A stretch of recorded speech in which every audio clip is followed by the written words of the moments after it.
अली और जादुई समंदर। अली एक प्यारा सा लड़का था। उसे समंदर बहुत पसंद था। रोज वो समंदर के किनारे जाकर लहरों को देखता और खुद से कहता, समंदर कितना खूबसूरत है। एक शाम अली समंदर के पास खड़ा था। सूरज धीरे धीरे डूब रहा था। पानी चमक रहा था। अली ने देखा कि कुछ लोग कचरा पानी में फेंक रहे हैं। प्लास्टिक बॉटल्स और बैग्स लहरों के साथ बह रहे थे। अली उदास हो गया। उसने कहा, समंदर गंदा हो रहा है। अचानक पानी के अंदर से नीली रोशनी निकली। अली ने हैरानी से देखा। पानी में से एक नीली मछली बाहर आई। उसकी आंखें चमक रही थीं। मछली बोली, हेलो अली, मैं नीला हूँ। मैं एक टॉकिंग फिश हूँ। अली खुश हो गया। तुम बोल सकती हो? नीला मुस्कुराई। हाँ अली, और मैं तुम्हें समंदर के अंदर की जादुई दुनिया दिखाना चाहती हूँ। अचानक एक जादुई बबल बना। अली उसके अंदर चला गया और पानी के अंदर सांस लेने लगा। अली हैरान था, मैं पानी के अंदर सांस कैसे ले रहा हूँ? नीरा बोली, ये समंदर का जादू है। बबल धीरे धीरे नीचे गया। अली ने देखा रंग बिरंगी मछलियाँ, चमकते हुए कोरल्स और रोशन सी प्लांट्स। अली खुशी से बोला, वाह, कितना खूबसूरत है।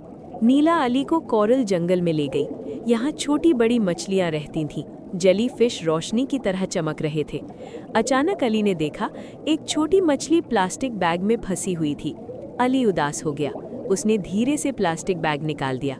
मछली खुशी से तैरने लगी। नीला बोली, शुक्रिया अली, तुमने नेचर की मदद की।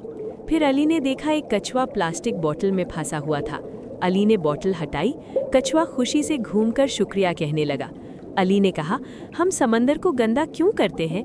नीला बोली, क्योंकि लोग नेचर से मोहब्बत करना भूल गए हैं। फिर नीला अली को अंडर वाटर शहर दिखाने ले गई। यहाँ सब मिलकर रहते थे, सब खुश थे। नीला बोली, जब हम नेचर से मोहब्बत करते हैं तो दुनिया खूबसूरत हो जाती है। अब बबल हल्का होने लगा। नीला ने कहा, अली, अब तुम्हें वापस जाना होगा। अली उदास हो गया। मुझे तुम बहुत पसंद हो।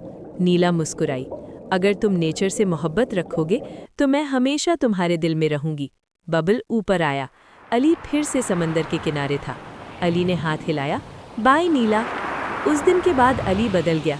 वो कभी कचरा जमीन पर नहीं फेंकता, सबको समझाता, समंदर साफ रखो, जानवरों से प्यार करो। अली जानता था, नेचर हमारी दोस्त है और हमें उसका ख्याल रखना चाहिए।